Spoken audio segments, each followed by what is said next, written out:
Flamingo के chapter the lost spring के दूसरे भाग राइटर ने मुकेश नाम के बच्चे की कहानी बताई है। ये बच्चा अपने परिवार के साथ फ़िरोज़ाबाद में रहता है।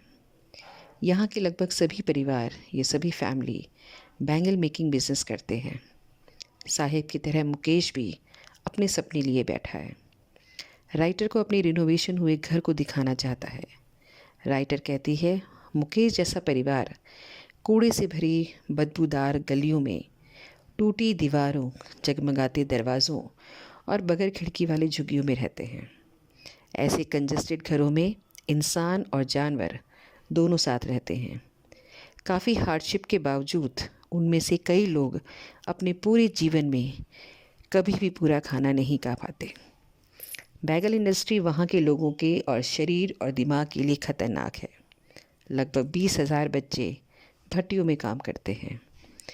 डर्टी और बगैर वेंटिलेशन वाली डिंगी सेल्स का हाई टेम्परेचर में काम करना बहुत ज़्यादा हानिकारक है। उनकी आँखें बाहर की रोशनी से ज़्यादा कमरे की रोशनी की आदी हैं। इसी वजह से एडल्ट होने से पहले कई लोग अपनी आई साइट खो देते हैं। राइटर ने जब मुकेश के घर का विज़िट किया तो कंफ्यूज्ड और कंजस्टेड एरिया होने के बावजूद काम को लेकर सजगता, जानवरों के प्रति प्यार और बड़ों की आत्मसम्मान और ज़िंदगी की जद्दोजहद में फंसे परिवारों को देखा।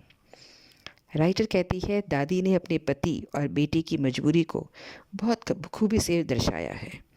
उन्होंने कहा कि इनके पिता ने इनके सर पर छत और हाथों में कला दी है, जो वाकई में गर्व की बात है, क्योंकि जिस प्रकार की वो लाइफ जी रहे हैं, ये कर पाना भी बहुत बड़ी बात है।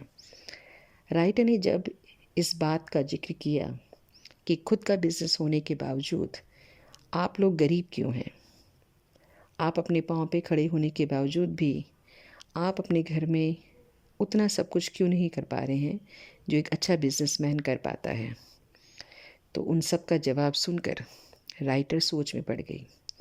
मुकेश जैसे सारे परिवारों को बाज़ार जाकर माल बेचने का परमिशन नहीं है। मिडिल मैन इनसे सामान खरीद अधिक दामों में मार्केट में बेचते हैं। इन्हें शय देने वाले शहर के सारे पावरफुल पीपल हैं, जैसे साहूकार, middle man, law keeper, bureaucrats, policeman, politician. Mukesh एक ऐसा परिवार का सदस्य है जिसे इस बिज़नेस का कोई भी शौक़ नहीं, बल्कि वो चाहता है कि वो बड़ा होकर मोटर मैकेनिक बने। राइटर ने पूछा, जब आप लोग अपना बिज़नेस कर ही रहे हो तो आप एक कोऑपरेटिव सोसाइटी क्यों नहीं बनाते, जिसमें सारा माल एक दूसरे का इकट्ठा होके आप अपने आप में किसी को एक अध्यक्ष बना दो, किसी को कोषाध्यक्ष यानी फाइनेंस वाला किसी को डिपार्टमेंट दे दो, किसी को इकोनॉमिक दे दो, किसी को मार्केटिंग दे दो। आप इस तरीके से क्यों नहीं करना चाहते? वो कहते हैं कि अगर हम में से कोई ऐसी हिम्मत करता है तो ये लोग, ये जो पावरफुल लोग हैं, ये उसे अरेस्ट करते हैं, मारपीट करते हैं और किसी भी केस में जेल में डाल देते हैं। तो इनके पास में से किसी के भी एक ऐसा जिगरा नहीं है कि वो इनके खिलाफ़ आवाज़ उठा सके, और कोई भी ऐसा व्यक्ति नहीं है जो इनकी हेल्प कर सके। इसी कारण से परिवार कर्ज की बोझ में दबा रहता है। पिता का कर्ज बेटा, बेटे का कर्ज बेटा। यानी अगर आपने कुछ नया बिज़नेस करना है, यानी अगर आपको बैंगल मेकिंग के लिए माल चाहिए तो उसको ख़रीदने के लिए भी आपको साहूकार से कर्जा लेना पड़ेगा, और फिर जाके आप बाज़ार से सामान ख़रीद सकते हो, क्योंकि आपको इस कला के अलावा, इस काम के अलावा और कोई काम आता ही नहीं है। और पावरफुल लोगों ने इनको चारों तरफ से पैक करके रखा है कि ये बाहर भी नहीं जा सकते। अगर ये बाहर निकल जाएं तो ये लोग किस पर राज करेंगे, इनकी कमाई किससे होगी। लेकिन इन्हीं सब की भीड़ में मुकेश एक ऐसा है जिसको इस चीज़ का कोई शौक़ नहीं है। उसे बनना है मोटर मैकेनिक, लेकिन उसके घर के ऊपर से एक जहाज़ उड़ता है और मोटर उसके यहाँ से उसने कभी देखा भी नहीं है, लेकिन उसकी चाह है मोटर मैकेनिक की। उसने कहा, तो उसे कैसे जी पाएगा, उसे कैसे कर पाएगा? तो उसने राइटर का जवाब देते कहा है कि मैं जाऊंगा, बाहर निकलूंगा, काम सीखूंगा और फिर मैं अपने मन की पूरी करूंगा।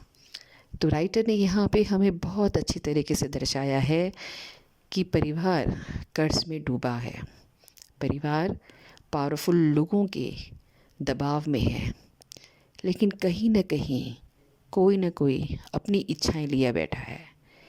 लेकिन जब परिवार की जिम्मेदारी आती है तो उनकी वो इच्छाएं भी मर जाती हैं। तो मुकेश, अब सोचने वाली बात है कि अपने सपने पूरे कर पाएगा। Thank you.